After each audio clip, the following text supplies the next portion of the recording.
but also because my perception of institutionally based people as a result of campaigning for CNC over the last 20 years, my impression of institutionally based people generally is pretty dim. It's a kind of syndrome that once you're in an institution, whatever it is, you tend quite understandably not to bite the hand that feeds you. And so you get conscripted into a kind of what you might call food chain obedience. You don't kick up. I'm not accusing Mark of kicking up, but I do see him as making a serious, and with David Cromwell, a serious effort to avoid the traps of food chain obedience by having workshops like this and also media lens. Having said that, of course, he told me straight away that I had to talk about the economics of genocide and Nicholas Stern. I was not to play the violin, I was not to take my clothes off, and I was not to swear. So I'm now going to break at least 2 of those.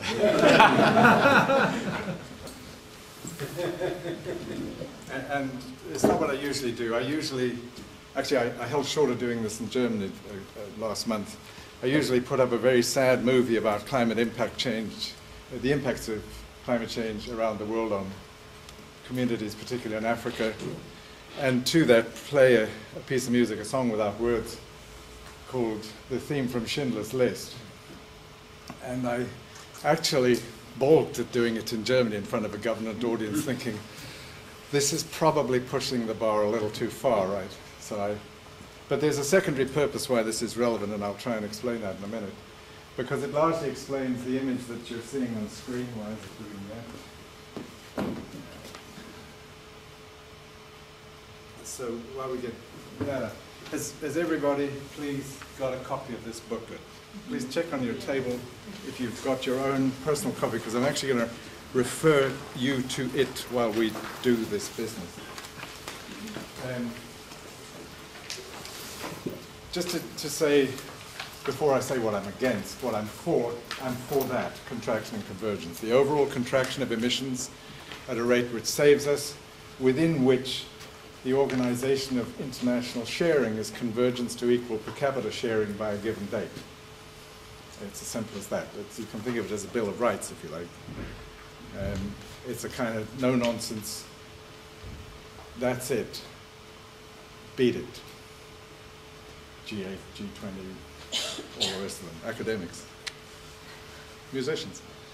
And the slope into this was, I've been a musician, I'm 61 most of my life. I grew up in South Africa. The motto of the country was unity as strength, and the public policy was separate development.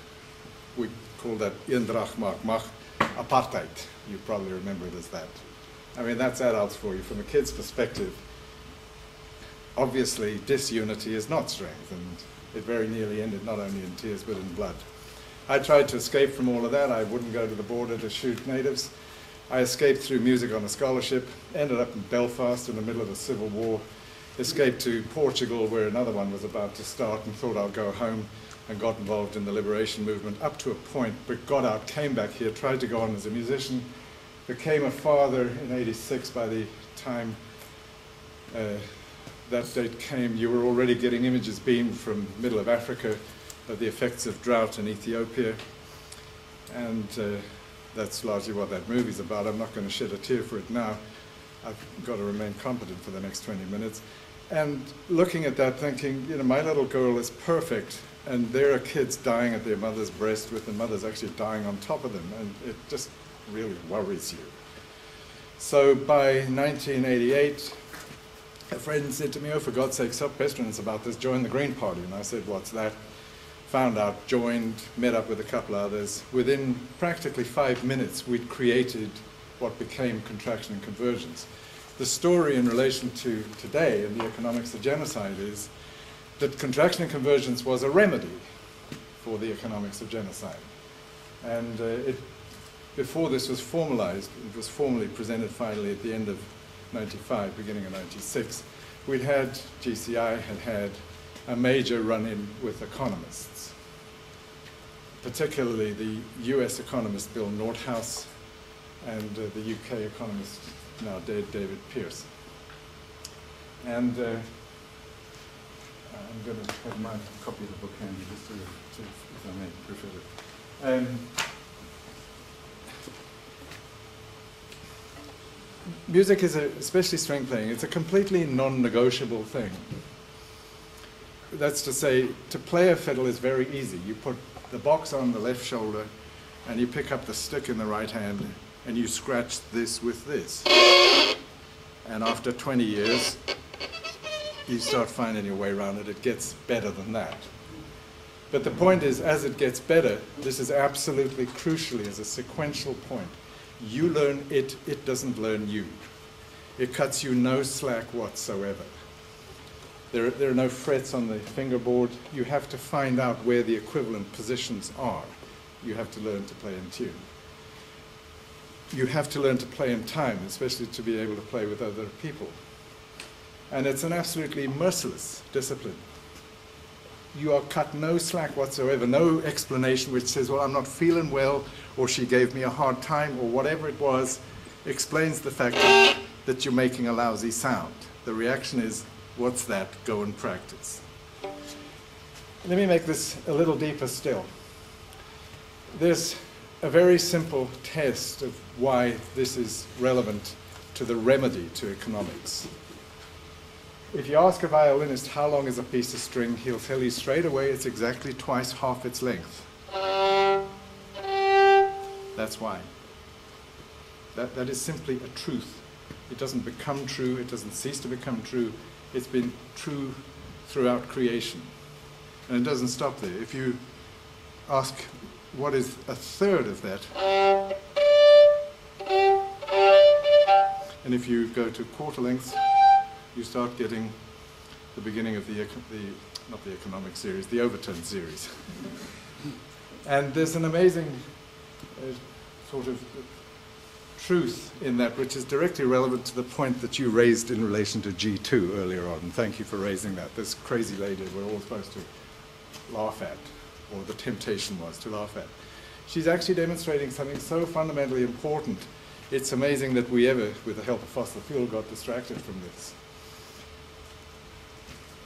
When you burn fossil fuel, you make an explosion. It's a push.